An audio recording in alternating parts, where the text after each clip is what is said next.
Welcome to the Association for the Study of African American Life and History's 2023 Black History Month Festival Virtual Plus Experience. Today's program, Preserving Black Resistance. Today, we will feature speakers Nathaniel Moore from the Freedom Archives, Shaylin Wood from the University of Louisiana, and Dr. Felicia Bell from the Smithsonian National Museum of American History. And our moderator for today's program will be Omar Eaton Martinez from the National Trust for Historic Preservation. The leadership team of ASALH would like to acknowledge our members, supporters, and our sponsors, without whom these and all of our programs would not be possible. And please be sure to go to our website for a complete list of programs that will be available all month long right here on ASALH TV. We will begin today's program with the singing of the Negro National Anthem, Lift Every Voice and Sing, as performed by the 105 Voices of History under the direction of Roland M. Carter.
And now, to introduce our panel for today, Dr. Sharita Jacobs-Thomas, co-chair of the Asala Planning Festival Committee. Hello, and welcome to the Association for the Study of African American Life and History's Black History Month Festival. My name is Sharita Thompson, and I serve as a co-chair of the festival committee, and I am coming to you from in front of one of the newest statues dedicated to Harriet Tubman, titled Beacon of Hope, located in the historic city of Cambridge, Maryland. Thank you for joining us today for this program titled Preserving Black Resistance. We have dynamic panelists representing archives, museums, and historic sites, and they will discuss the ways that they have preserved records, spaces, and places of Black resistance movements. Today you will learn about specific projects, strategies, challenges, and accomplishments these professionals have undertaken. With that, I will turn it over to our moderator for the program, Mr. Omar Etan Martinez, who is Senior Vice President for Historic Sites for the National Trust for Historic Preservation. Thank you for joining us, and we hope that you enjoy the program. Greetings to everyone who's coming to the 2023 Asala Black History Festival. This session is Preserving Black Resistance. My name is Omar Etan Martinez. I am one of the members of the Executive Council, and I'm also the Senior Vice President for Historic Sites for the National Trust for Historic Preservation. What I'd like to do next is introduce our panelists one by one, and we'll get started with some questions following their very quick introductions. Number one would be Shaylon Woods, who is the director of the Ernest J. Gaines Center at the University of Louisiana Lafayette. Second would be Dr. Felicia Bell, senior advisor at the Smithsonian National Museum of American History, and former director of the Rosa Parks Museum in Montgomery, Alabama. And then thirdly, we have Nathaniel Moore, who's the co-director of the Freedom Archives in Berkeley, California. Please welcome all three of our panelists as we begin to get started with the very first question. So first, I'd like to start off by asking each of you to describe your institutions. We'll start off with Shaylon, then Nathaniel, then lastly, Felicia. Hi, thank you. Thank you for the great introduction, and I'm excited to be here to talk about preserving Black resistance with not just my panelists, but also everyone watching and engaging with this program. The Ernest J. Gaines Center is a very unique space. It is an international research center focused on the life and legacy of works of Dr. Ernest J. Gaines, who was a prominent African-American author, Southern lit author, who only wrote about a very small part of South Louisiana and has had a major impact on Southern literature as a whole. So thinking about resistance, we really look at how Gaines writes resistance in a way that is kind of not normally viewed through the larger lens of resistance, because this is the rural South we're talking about. And the culture is different in rural spaces, especially spaces that still are functioning under something very similar to slavery, which is Tennessee and sharecropping. There are different ways people in those spaces had to resist and did resist. So we do talk a lot about that. And we also talk about what it means for someone to dedicate their life to the preservation of their community, their legacy, which was often misrepresented in a genre they love, like Southern fiction. Wow, that's awesome. That's a great opportunity to continue to support our communities, lift up their voices, and give them agency. Thank you for that description. Next up is Nathaniel. Hi, and I'm also happy to be here with everyone, both my panelists as well as the audience. So appreciate being in space with everybody. My name is Nathaniel. I'm co-director and lead archivist of the Freedom Archives. The Freedom Archives is a community archive located in Berkeley, California. We preserve historical audio, video, and print materials documenting progressive social movements and culture from around the 1960s through the 1990s. And one thing that makes our project a little bit different than other archives is, in addition to just preserving the materials, we also create educational projects using archival materials, which explore often overlooked topics and connecting past and present struggles and movements. These movements, these educational projects range in scope from curricula to audio tributes to full-length documentaries. We also maintain an internship program, conduct outreach, and work collaboratively with community members to build a more just future.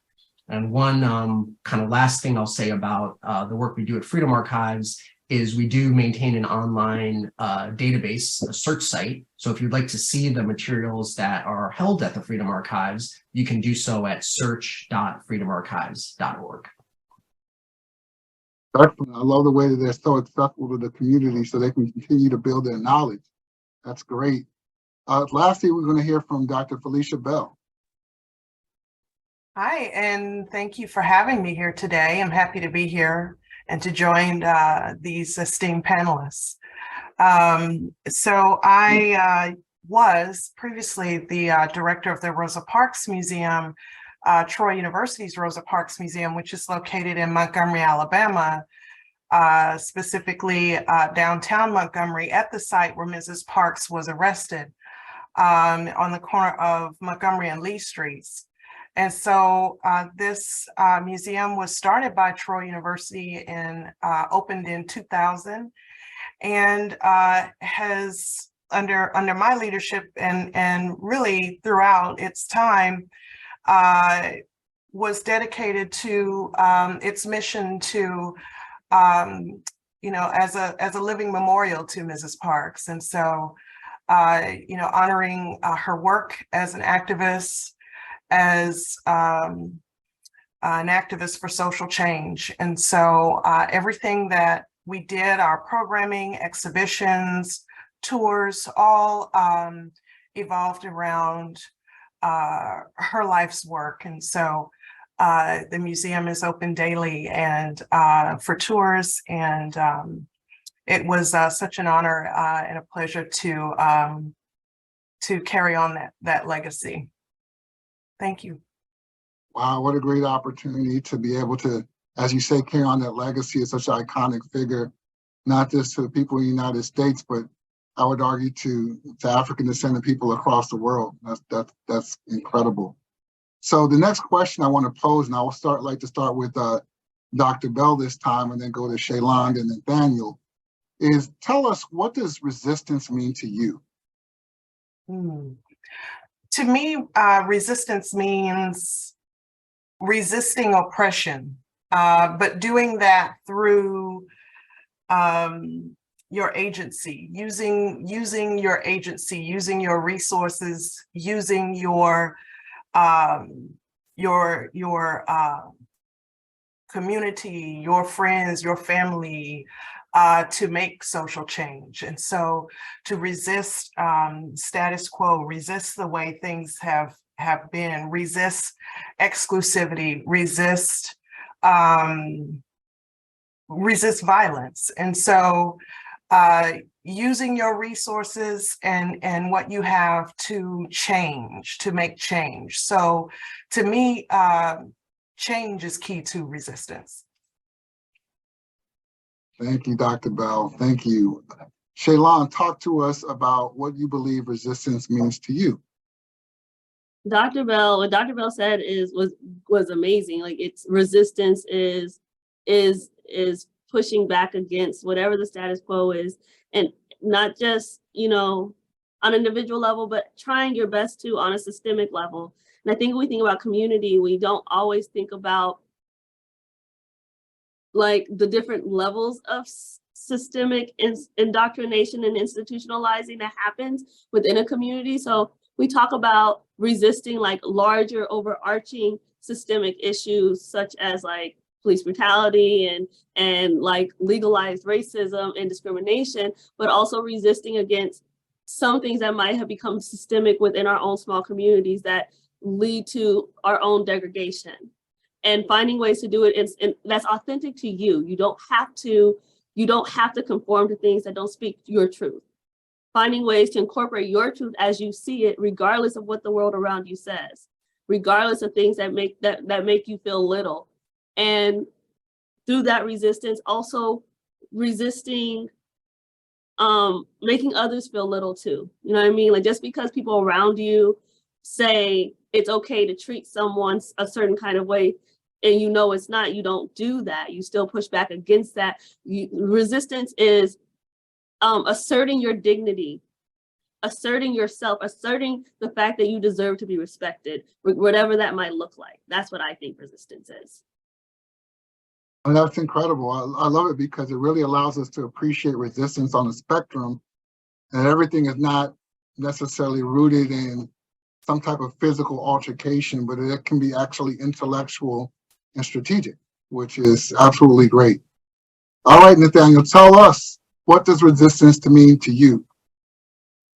Well, I really appreciate the answers that the folks before me have given. Two things that I think about or two things that come to mind when I hear resistance. The first is legacy.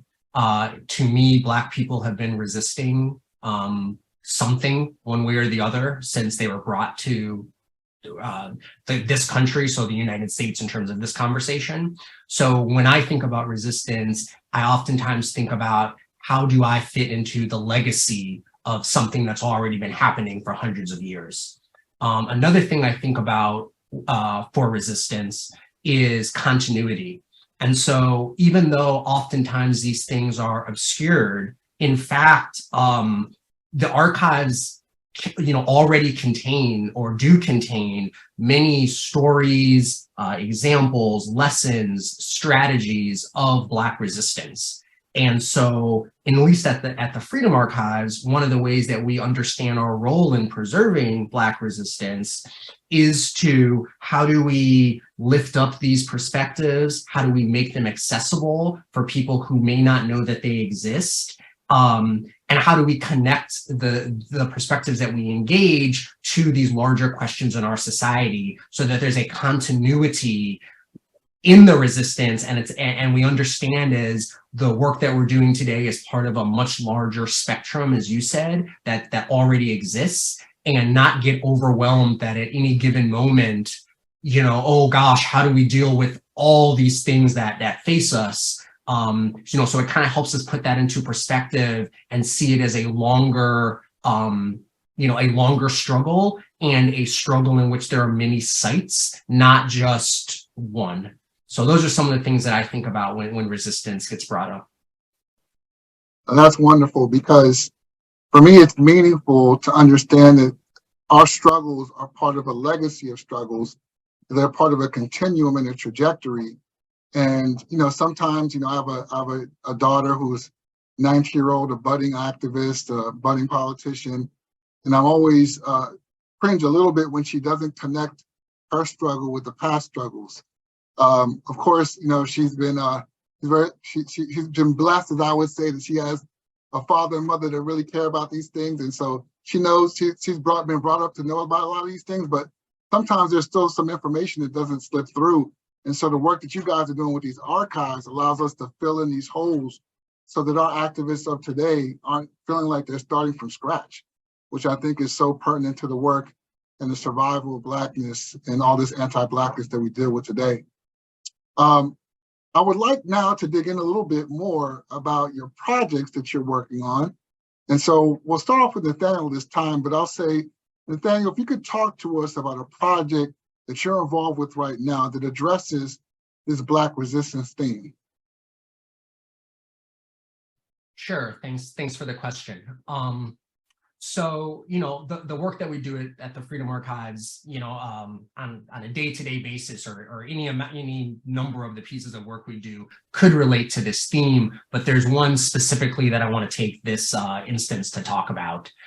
So it must have been 2 years ago we embarked upon, or maybe about a year and a half ago, we embarked upon a project that we called 99 Books. 99 Books was a 50th year tribute to George Jackson. And the goal of this project was we really wanted to provide a resource to uplift the centrality of political education to revolutionary struggle and to engage more and to cultivate a more serious engagement with George Jackson and the prison movement at large contribution to the Black liberation struggle.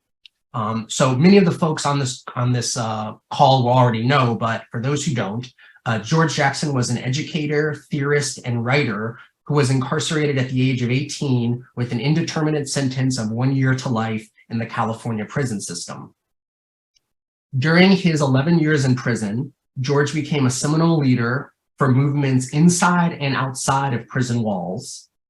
He was assassinated inside of San Quentin by prison guards in 1971. Following his assassination, prison authorities inventoried his cell, and one of the things that they found was they found 99 books inside of his cell, and then they inventoried the list of those books. And so that list, just in the history of the Freedom Archives, one of our materials is we have that list. And so one of the things that we wanted to do as related to this project was to use that list of the 99 books in his cell as a jumping off point for engaging the impact of political education and the collective engagement of revolutionary ideas happening inside of prisons, both in the 70s as well as today. And so our project, which is online, you can visit it at 99books.freedomarchives.org, and you'll find audio, video, and written reflections, remembrances, and statements on George Jackson's legacy, impact, and relevance for today's movements from those who knew him, as well as people who did not know him, but are doing work today that speaks to his legacy or that is inspired by his life. In addition, on the website, we also have a section on archival materials, all of which are found within the Freedom Archives, to kind of tell a larger contextual story around the world that he lived in. So what was going on that was inspiring him one way or the other, what was going on that were inspiring people who were working with him, other folks who were locked up with him.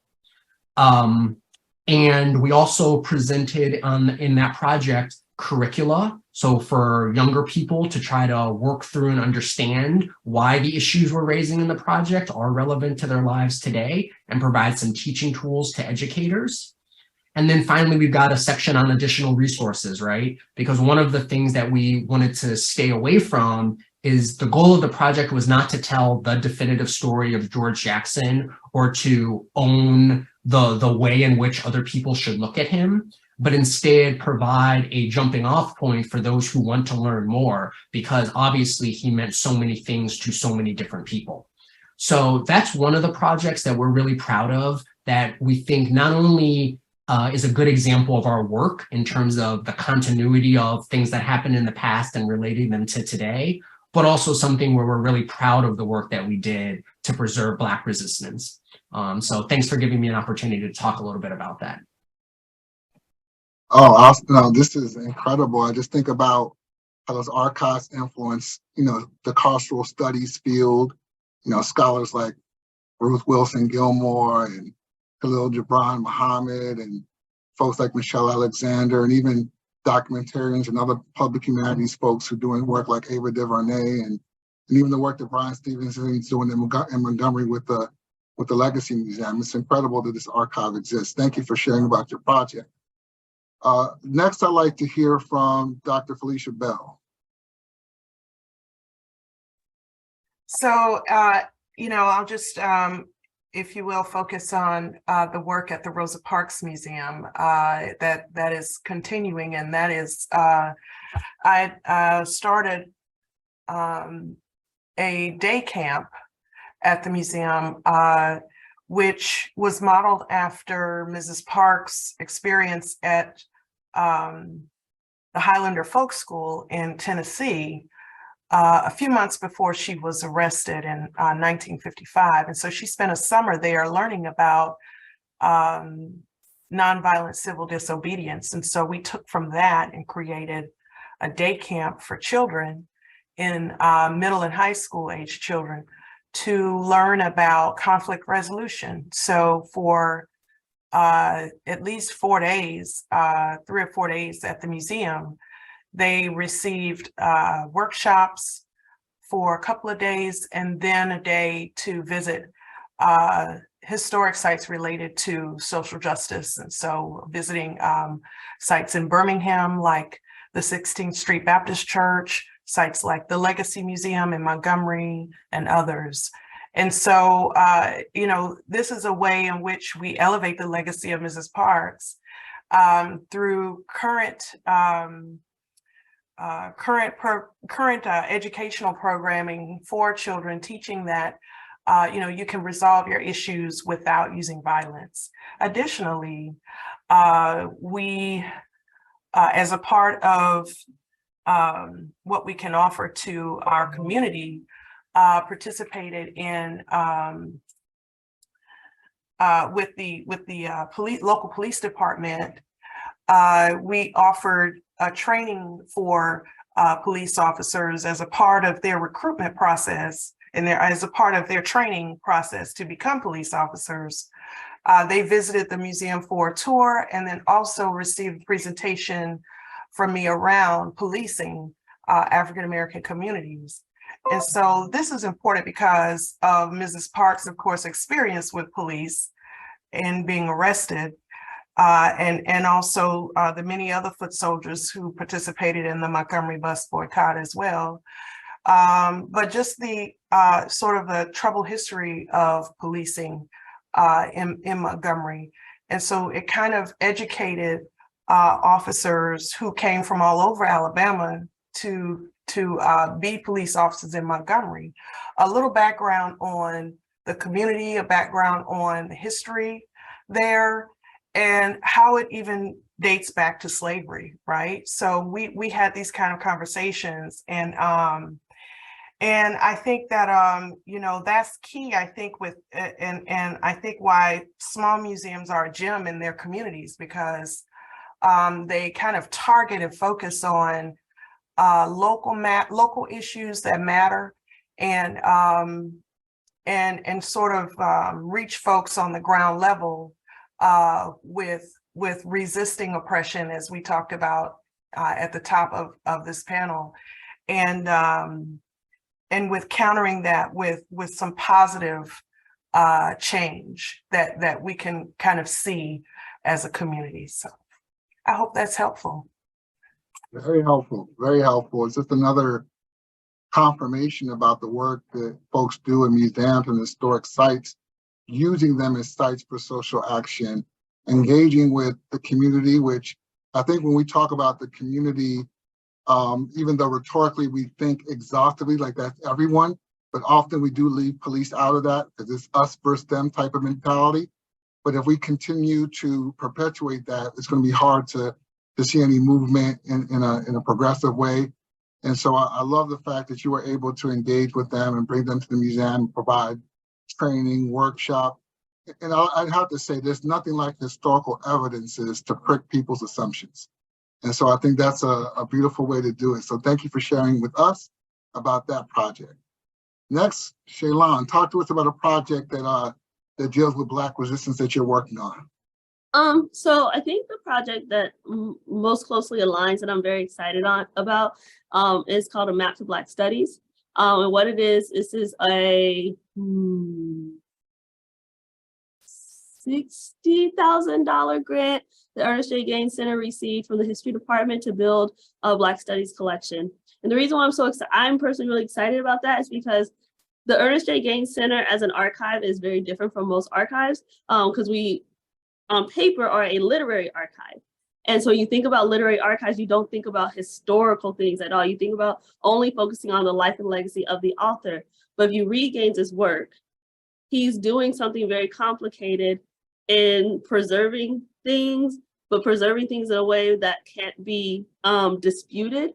And I know that sounds kind of contradictory, but he's writing about the experiences of rural Black folks from like 1800s to like 1960s.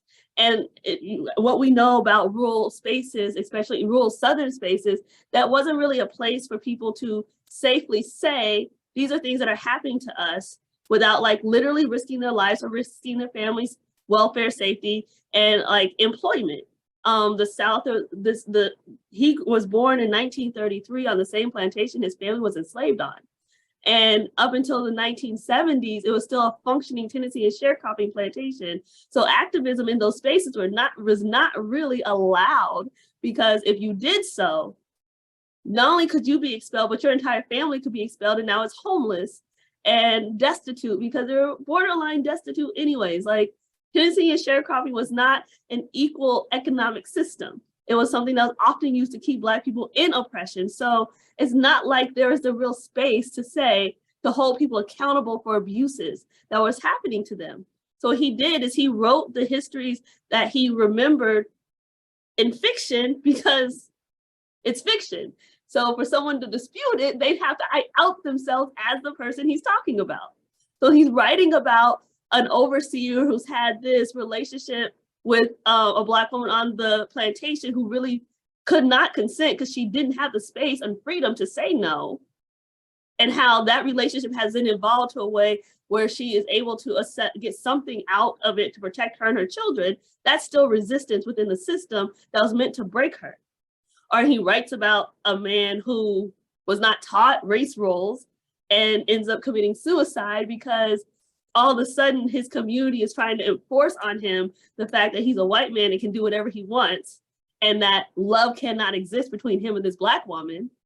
That's still resistance.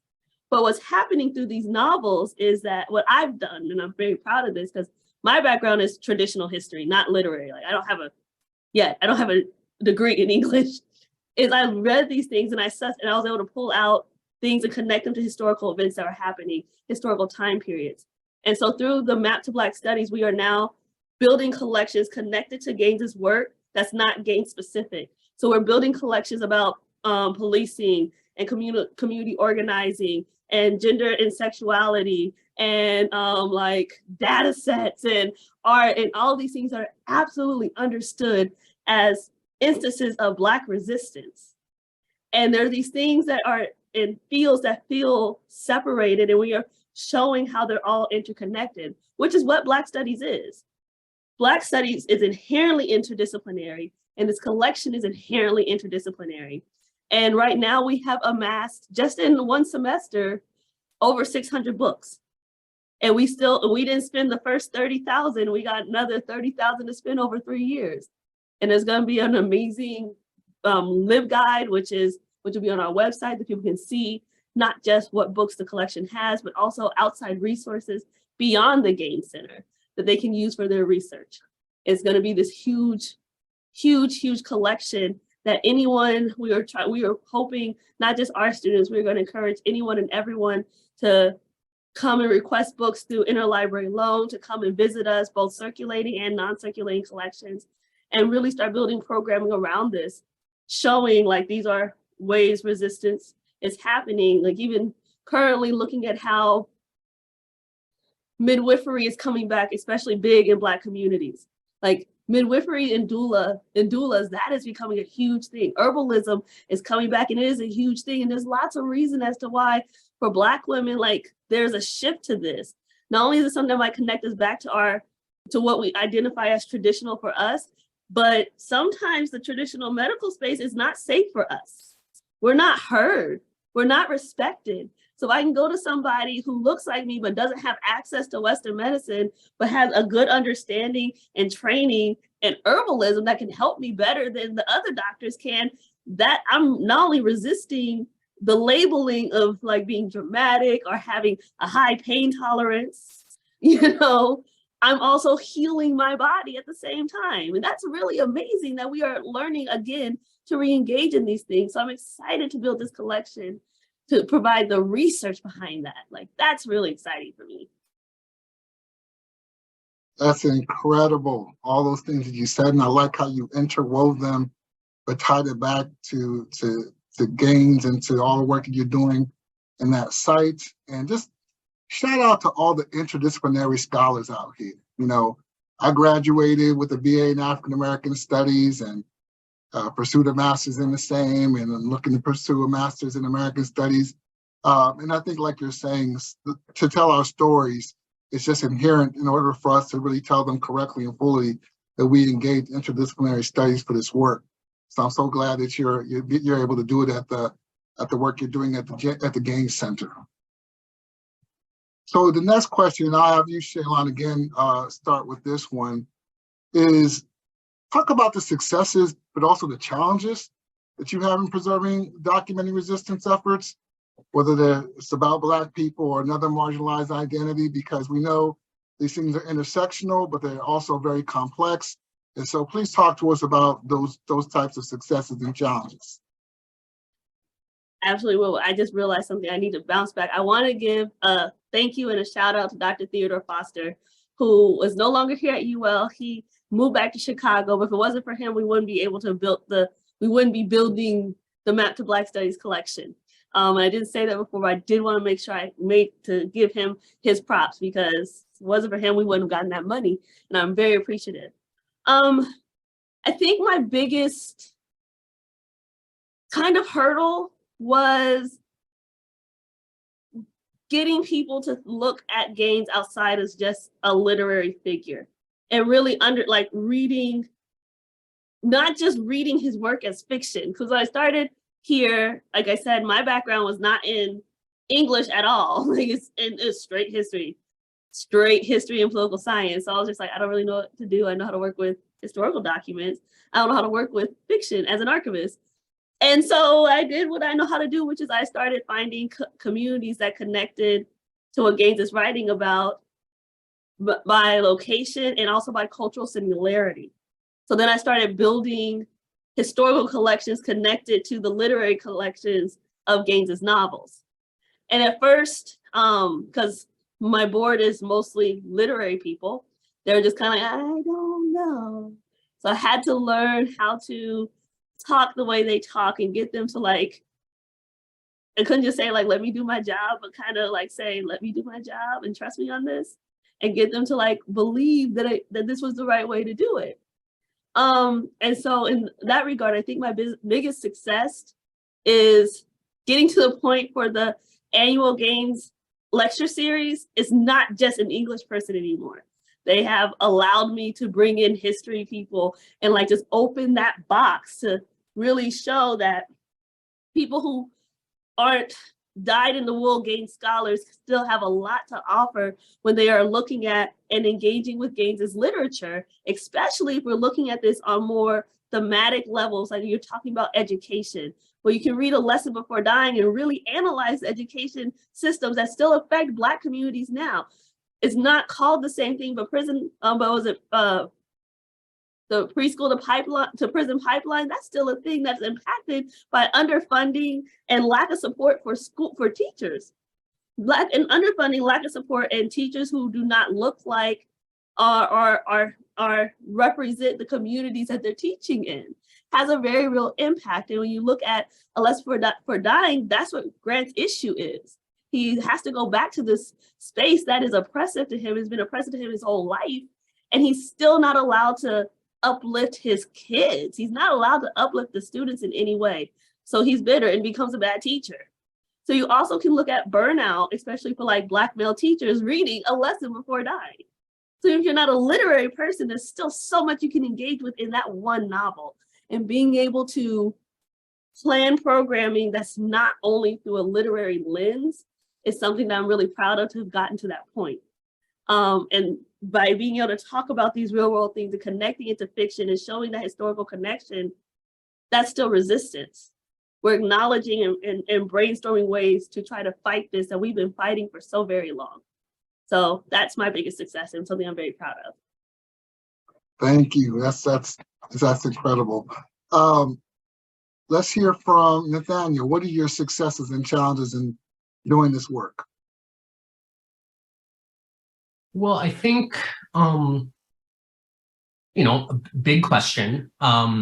Certainly, I think as a community archive or someone who works with, functions as a community archive, I think that us being around for as long as we have and being able to expand our work year after year and continuing having a larger footprint, that to me is a great success. So, as we started being, we started with like, I think our original space was a storage closet. This is 20 some years ago, even before I was at the Freedom Archives. So to start as a storage closet and now to be in a building where we can do projects like 99 books and have it out there where anyone around the world can engage that information, that's a success. And I think to be part of a larger fabric of preservation, which allows for projects like we're hearing on this call, whether or not I'm involved with it literally one way or the other,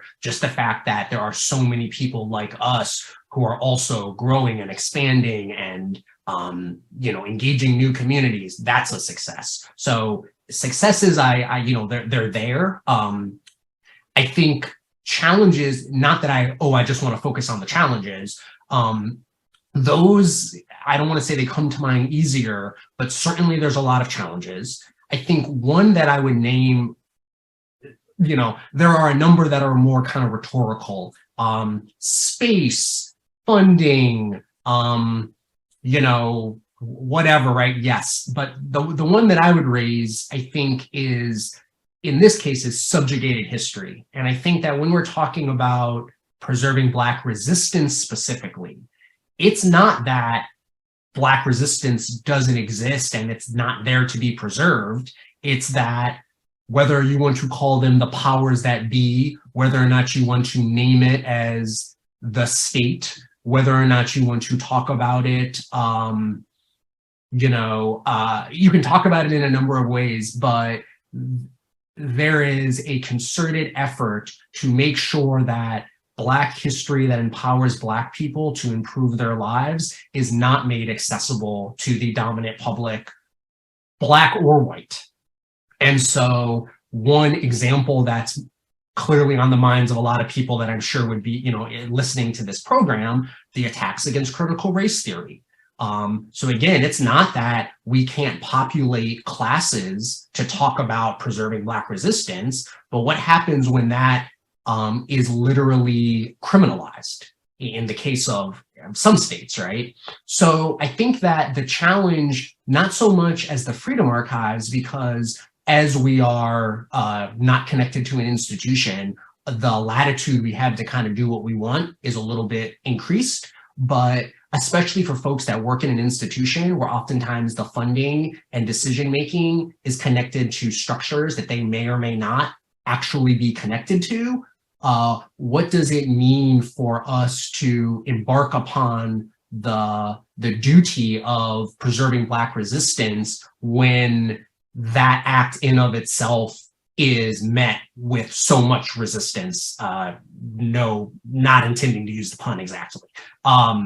So that's one thing that kind of comes to mind as the challenges. And I think that there's ways that we all speak to those challenges and certainly things we can do as a larger group that is interested in preserving Black resistance to be more proactive in terms of speaking to those challenges. But that's certainly one that I see as paramount. Thank you for that, Nathaniel. That's you're dealing with a lot of different things over there. I think a lot of us do appreciate the flexibility that you have as a community archive. But again, as you've already stated, there's these pros and cons with all those things. So hopefully as people continue to know more, they'll do better than supporting your type of work. Dr. Felicia Bell, what are your successes and challenges? These, you're right. The previous examples were profound. And, I would just add that one challenge that immediately comes to mind is when I first arrived at the Rosa Parks Museum and found out from my supervisor about the original fingerprint arrest record from her arrest on December 1st, 1955, was in the possession of the university. And so then when I was taken to see it, it was in the basement of the administration building in a metal file cabinet inside of a manila folder. And so, you know, the archivists on the panel are probably about to have a heart attack, but don't worry. You know, it's in good hands now. But this is just a story in archival recovery, really. But you know, the challenge was that, I guess, working at a museum within a university can be a challenge when you're not, you know, freestanding and you know, on your own, you know. So there were no proper facilities for collection storage within the museum, and there weren't the proper professionals in place to manage that collection storage. And so thankfully, working in the capital of Alabama allowed easy access to the archivist for the state of Alabama to visit,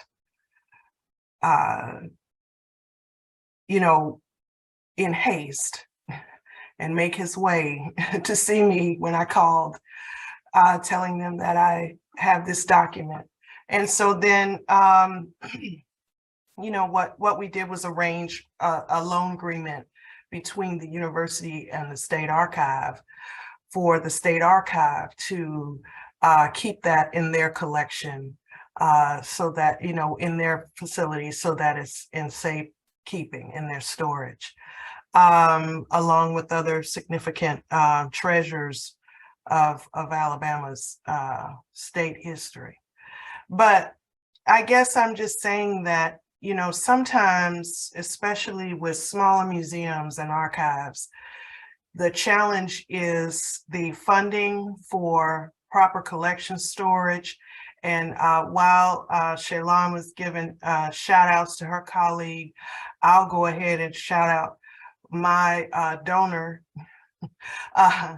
is Patricia Baum and the Charles Baum Family Foundation that funded that day camp I was telling you about with their gift, their generous gift. But we need more donors. We need more staffing dedicated to development at these archives and museums and historic sites, you know, and opportunities for grant funding to help with the challenge of storage and, you know, and just staffing, you know. I think those were some of my greatest challenges, and the success would have been, you know, getting the document to the proper storage and in the right hands, you know, for safekeeping. So that's my story. I'm sticking to that. Yeah, that's amazing work. I'm glad they had a strong advocate there in your leadership to make sure that things were right. And I think that's one of the things that we want to make aware to our solid community is that, you know, we have these leaders here, we have these advocates here who are fighting a good fight and to maintaining our voice and our presence in this present world. I want to kind of think about another question.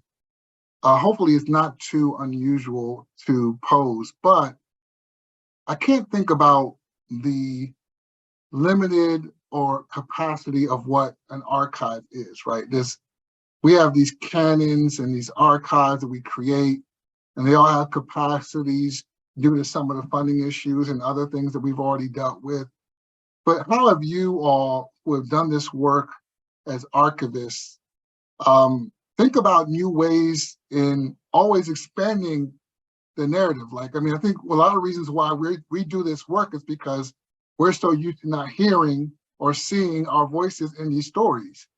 So how do we make sure that our processes do not repeat the same mistake as the ones we are now in direct rebuke of, right? So I'm gonna start with Felicia. Well, just I guess in terms of making sure you don't repeat the problems, I guess would be in our strategic planning and you know, developing our own tactics for you know, how we move forward, making adjustments to our missions and our goals and visions, putting that down on paper, and then doing what you say you're going to do, and you know, sticking to that. But you know, and just you know, obviously organizations like ASALA and others are helpful in, you know, finding your people and your colleagues who may have had success, and you can reach out to for advice and assistance. I mean, these organizations like ASALA are really a gift, especially for smaller museums and archives. You know, that's a valuable network to have, I think, and a resource to have. What are your thoughts? Well, I'll tell you, I know that there's a process that we all have in how we accept archives and, you know, highlight other archives and highlight other materials within our collection. And it seems like there should be some type of iterative process that's constantly challenging those types of things so that we don't get caught up creating a new master narrative, right? So I'll give you an example for me. For me, as a Black Puerto Rican, I can look into an African-American archive and kind of see me, right? And I know that archive was created to uplift Black voices, but it doesn't necessarily talk about my specific experience as someone who is African descendant from a Spanish-speaking island in the Caribbean, right?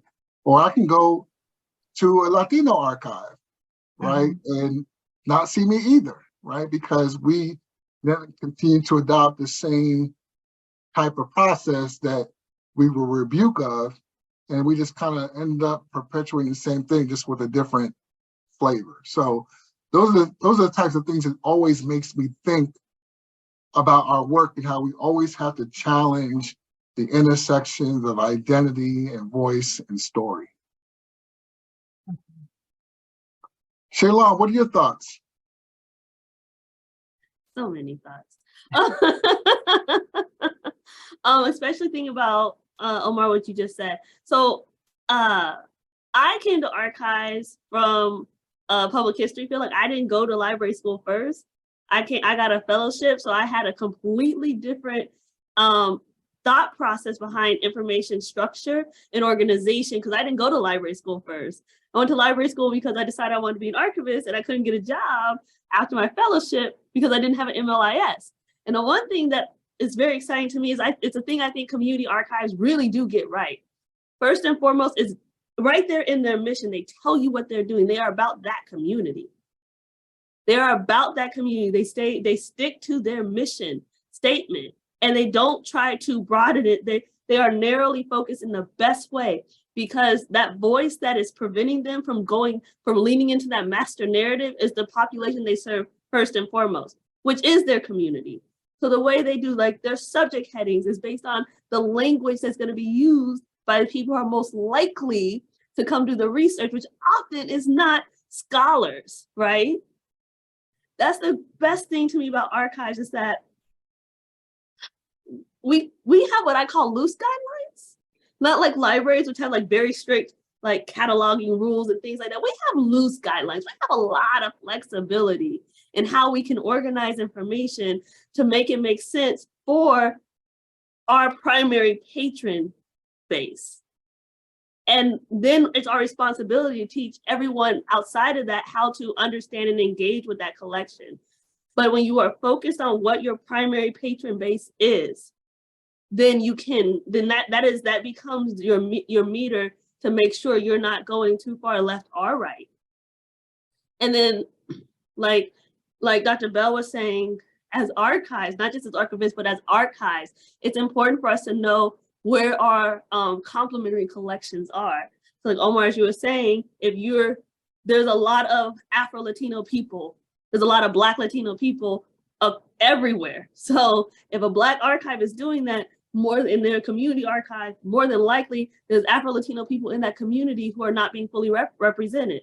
So even if that's not the mission of that one space, it is their responsibility to find other resources to connect those communities to, which then shows a collaborative relationship between the two archives and an understanding that your collection is not fully complete and cannot be fully complete. It's okay to have overlapping collections. It's okay, like that is great. Like just one thing we all have is correspondence, right? One of my favorite categories is correspondence. We can never have a complete correspondence collection because somebody else got the other side of that letter. We only have the side we have. So it makes sense to find out where the other side of the letter is and not take from them, but work with them to make these connections and make it visible. We cannot be the one-stop shop. We are not Walmart. We cannot be a one-stop shop for everything, but what we should be as information professionals is well-informed of where our complementary collections are. We should not be fighting each other for the same materials because those materials means different things to different spaces, and that's okay. We need to be working together. We need to be identifying collections. We can do this through public programming. We can do this by doing a better job working thematically within our collections, not just identifying the stuff we have, but how does it connect and building like these maps. We can do that. We can do it through recordings. We can do it through LibGuides. We have so many resources. We just need the funding and the staffing so we can do this work. It takes a lot of time. So, y'all got rich friends, get them to give you monies so you can hire people so they can do this kind of work. But I think understanding who your core patron base is, and then understanding how they connect to other cultural ecosystems around them, and how to be a bridge between those two is important without feeling like you have to have every single thing for every single person in your very small, short-staffed, underfunded repository, because unless you're the Smithsonian, most of us are short-staffed, underfunded, and too small. We just are. Well, I can tell you, Shaylon, as a former Smithsonian employee, I haven't met a Smithsonian institution yet that doesn't think they're not understaffed. Everybody says the same thing. But I love the idea of community collaboration to increase capacity from a point of view of diaspora and from a point of view of solidarity, which is so important to who we are as professionals. So what do you think, Nathaniel? You're dealing with a community nonprofit. What are you doing? What kind of processes or thought model leadership can you share with us in terms of how you make sure that you are not static in your canon? Yeah, I really appreciate what everyone said, and I'm gonna say it from my own perspective, but a lot of what I say will be shades of what folks have already raised. Because the Freedom Archives was grounded, the community that we speak to or that we generally represent would be left movement communities to some degree. And that obviously can be, huge if you want to define it in a certain way. Obviously, you can get smaller if you choose to define it in other ways. But it's with a lot of the values that we understand that go with social movements or left movements that really guide our work. And so when I hear things like collaboration or imagining collectively, those are things that are part and parcel for us of every project that we do, right? We want to be collaborating and thinking about things collectively with someone who's not us. So whether that be community members, different organizations, institutional repositories, whatever it might be, and of our various projects, we've seen shades of that with all the different projects. But I think working together, just to say it in the most basic terms, has got to be something that we're committed to if at the end of the day we want to make a dent in the world that we live in. I think that also oftentimes folks who have similar materials and who find themselves underfunded because of larger structural processes are forced to compete with each other instead of share and collaborate with each other. So another model that I would just name as is not helpful to the work that we do is when we all feel like we have to go after the exact same, always too small pot of money. And if for some reason we can't get that pot of money, well, we just can't do the things that we need to do. I do not dispute that the situation of there's far too little money for us, I think that is the analysis, but I think how we choose to deal with that is up to us. And if all of us are competing for the same things, obviously we know so many people's projects are not going to get the resources that they need. And it may be, on us to actually create, whether it be different funding structures or just different models of work, so that we're not so dependent upon larger pots of money to do the work that we need to do, right? Every single project I've heard about on today's call is worthwhile, and it would be a tragedy if those projects couldn't continue to happen because the money wasn't there, right? And so I think we need to kind of, in terms of my experience working in a community archive, we have to be more flexible to kind of just figuring out how to make it happen, whatever that means, and also break out of the model of we have to see each other as competing forces, as opposed to actually we're all part of a similar force, right? The last piece that I would kind of say, and I really appreciate, and I can't remember who just named this, but someone that's on this call named this, but it's really being intentional at every stage. All of us get sucked into the process, whatever our process is. So community archives process, institutional archives process, museum art process, whatever, we all get sucked into that. And when we get sucked into that, sometimes we don't take a minute to imagine that if we want to change the way that we do things, we have to be intentional at every point. Every time there's a decision, we have to challenge ourselves to think about it differently. Every time there's a moment to collaborate, we have to challenge ourselves. Did we, and really run that through all of our processes. So I think also when we're talking about expanding the impact of our work, as we do the work that we do, are we constantly checking in with ourselves that we're in fact leaning into the value set that we say that we purport to do? Because I genuinely believe that all of us actually are trying to do better. But again, I'll include myself in this. Sometimes when you just get sucked into doing the work you do, you miss opportunities to actually challenge yourself and push yourself and change certain processes that when you're really being intentional, you might catch. So I would say everything that's been said is actually quite on point. And those are just a couple of other things that, came to me as I was listening to other folks speak. Thank you, Nathaniel. I mean, I heard flexibility, I heard innovation, I heard failing forward, right? Sometimes we get scared to do certain things because it's outside of our comfort zone. But I also heard, a lot about self-reflection and organizational reflection, which is something that I think we lack in our fields, in the adjacent fields as well. We're so busy trying to fight the good fight and tell the truth that we don't realize we compromise our own work by not being reflective and evaluative of how we can do better for the communities that we say that we serve. So thank you for that. We are about to close for the last few minutes here. So what I would like to do, starting with Nathaniel, if you can give us any ideas or thoughts that you would like the audience to come away with? Sure. I want to thank all of you. Thank you for joining me in this conversation. Aisha, thank you for organizing this conversation, and thank you to Asala for holding the container. I would say two things very briefly. If I want to put in the most generic plug, support your local community archive, / how can we all continue to support ourselves? So what is the power of this conversation if we were to follow up on the things that were said in it as opposed to just say it? So that'd be one thing that I would leave us with. And I think the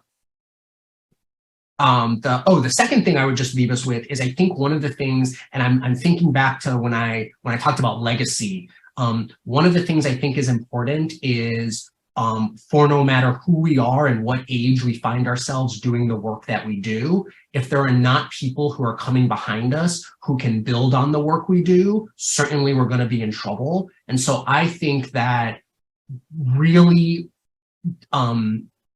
investing more in what the next generation of archivists, Black museum workers, Black educators, anything that has to do with LIS and preserving Black resistance and what is it to actually live a Black experience in this country or in the diaspora is critical to how we continue to do this work and how we imagine this work in generations to come. So I think it's really important that we invest in whatever the next group of library and museum workers coming next, and how do we really make sure that those folks are equipped and supported and have the capacity to take on the changes that we know need to continue to happen. Thanks everyone for talking with me today. I appreciate it. Thank you. Thank you so much, Nathaniel. Dr. Felicia Bell. I echo Nathaniel in his giving thanks and gratitude to Aisha and to Asala for organizing this panel and the important discussion, as well to the moderator for excellence in moderating. I would just say that we say support by visiting these archives, visiting these small museums, historic sites, support by donations, support by voting for your local elected officials who pump funds to these facilities, support by becoming a member, if it's a membership organization or membership archive or historical society, support with your membership, and support by volunteering. Sometimes these archives, such as my colleagues, they may not on this panel may not have funding for lines for positions, but they could certainly use some volunteers, I'm sure, to help with the day-to-day, right? So there are ways you can support. So anybody can do that, So definitely those are some ways to support your local archive and local small museum. And and just support by attending events that they have, that bring some children, bring your family members and friends to these events. I think, show up, because I think, the community, the museums are there and the archives are there for you, to utilize, support these places, support your local library, and using these places, utilizing them. So that would be my final word. Thank you. Thank you so much. Shalon, you get the last piece. Like Nathaniel and Felicia said. Thank you so much, Asala. Thank you, Aisha, for contacting us and putting this panel together. Thank you, Omar, for being an amazing moderator. Your questions have been amazing. I guess my final thoughts would be, like all of us, resistance is multifaceted, comes in all shapes and sizes and looks differently, but doesn't mean it's any less. And like all Black folks, resistance is beautiful. There's lots of ways to resist and there's nothing wrong. Resistance is not a bad word. It's not an ugly word. It's not a scary word. You cannot grow in the society we live in if you do not resist. If you don't resist, you will become exactly what they already say you are, and you cannot grow and you cannot nurture that way. So don't shy away from resistance. Understand, like, we wouldn't be where we are if it wasn't for resistance. That's what we do, and we do it well, and which is literally looking at the history of Black Americans, we do it well. And that's something we should take pride in. We find our way to thrive regardless of what's thrown at us, and not just thrive, we change things. And that's beautiful. And I'm very proud of that. And I'm proud to be a part of that legacy. I echo Nathaniel, we as people who say they care about Black history, we got to show that. You encourage your kids to go to library school because that's the only way they're going to get into this field, unfortunately. Encourage them to want to work in museums. Take them to museums, take them to libraries, and bring them to archives. Let them meet us so they can see that there's a space for them. Although Black kids who love history don't know what they're going to do with that degree. We can tell them what they can do with that degree. Don't discourage this because you want someone to keep your history alive. Well, you got to invest in it, invest your time, invest your support. And a lot of people don't understand, for libraries and archives, showing up is support. We need those numbers. That's why they close our doors. They say nobody comes, nobody cares. Prove them wrong, show up, come to our programs, suggest other programs, volunteer, and donate if you can. That's my last. Thank you so much. It's been such an honor to be with the three panelists here. Shaylon Woods from the Ernest J. Gaines Center, University of Louisiana Lafayette. We have Nathaniel Moore from the Freedom Archives out in Berkeley, California. We have Dr. Felicia Bell from the Smithsonian National Museum of American History, former director of the Rosa Parks Museum in Montgomery, Alabama. I'd like to thank Dr. Sharita Thompson for her support in this program, Vice President of Programs, Aisha Heichel, and thank you, Asala family and Asala visitors, for coming here today. You have witnessed and been a part of the session we're calling Preserving Black Resistance. This is the part of the 2023 Asala Black History Festival, and we're so thankful for you to be a part of it. Happy Black History Month. Hello again. Thank you to our brilliant panelists for such an engaging discussion, and to Ms. Aisha Heichel, Asala's Vice President of Programming, for assembling such a wonderful group of professionals. Thank you to our HBCU choirs and generous sponsors. Most importantly, thank you for joining us for this program. Please join us for additional programs throughout the month. Don't forget to purchase your tickets for our virtual marquee event, A Conversation with Secretary Lonnie G. Bunch III of the Smithsonian Institution on February 22nd at 6:30 p.m. And join us on February 25th at 1:30 p.m. for our in-person program, Odell Ruffin's Campaign 72, Shirley Chisholm, Unbought and Unbossed. You can purchase your tickets by going to our website, asalh.org. We hope to see you there. Thank you for joining us for our program, Preserving Black Resistance. Please be sure to join us for our upcoming programs that will be continuing throughout the month of February. On Tuesday, February the 21st, Asala presents the 2023 Annual Book Prize event. This program will kick off at 6:30 p.m. Eastern on Asala TV. And don't miss the Black History Month marquee event on Wednesday, February 22nd, 2023, featuring the Secretary for the Smithsonian, Lonnie Bunch III. Access packages are $150 for gold access, $125 for silver access, and $65 for general access. Registration is required. Please go to our website at asalh.org for more information. And on Thursday, February the 23rd, ASALH presents Resistance and the Black Press. This event will start at 7 o'clock Eastern on ASALH TV. And on Saturday, February 25th, 2023, ASALH co-sponsors The Chisholm Effect, an in-person play at the Arc Theater. Tickets are available for $150 for orchestra seating and reception, and $75 for general admission. Purchase your tickets today at asalh.org or by calling 202-238-5912. And on Monday, February 27th, ASALH presents the final installment of the virtual author book talks, beginning at 6:30 p.m. Eastern on ASALH TV.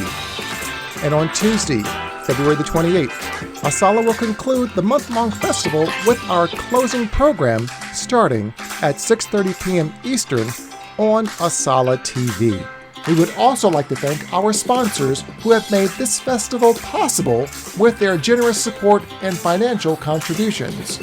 First, we would like to thank our legacy sponsors and our History Maker sponsors, our preservation sponsors, and our media sponsors. Without your help and support, this event would not be possible. If you would like more information on how to be a sponsor or a member of ASALH, please go to our website at www.asalh.org to learn more about how you can become a part of History in the Making with ASALH. Or you can contact our offices at 202-238-5912. And don't forget to subscribe and hit the notifications bell for our YouTube channel, ASALH TV, so you can be alerted to all of our programming when we go live.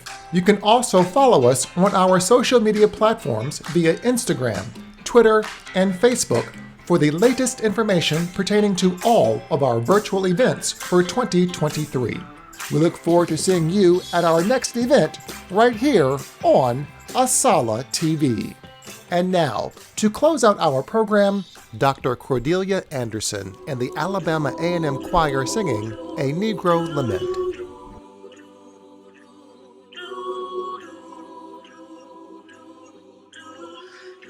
Imagine there's no heaven. It's easy if you try.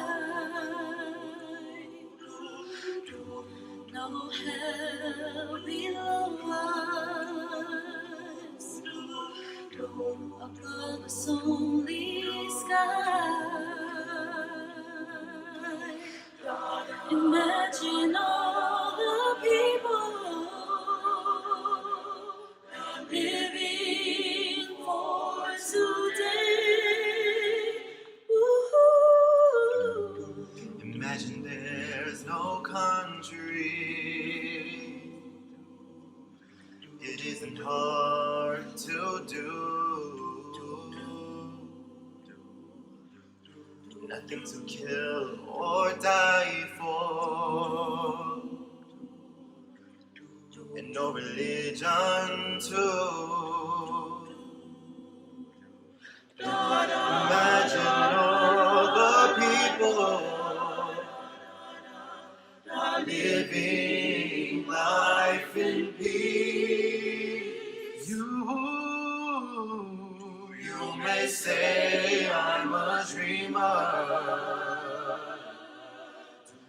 but I'm not the only one. I hope someday you'll join us,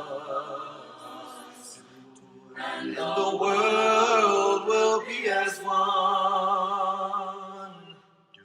Imagine no possession. I wonder if you can. No need for greed or hunger. a brotherhood of men. Imagine all the people sharing all the while. You may say I'm a dreamer, but I'm not the only one. I hope someday you'll join us, and the world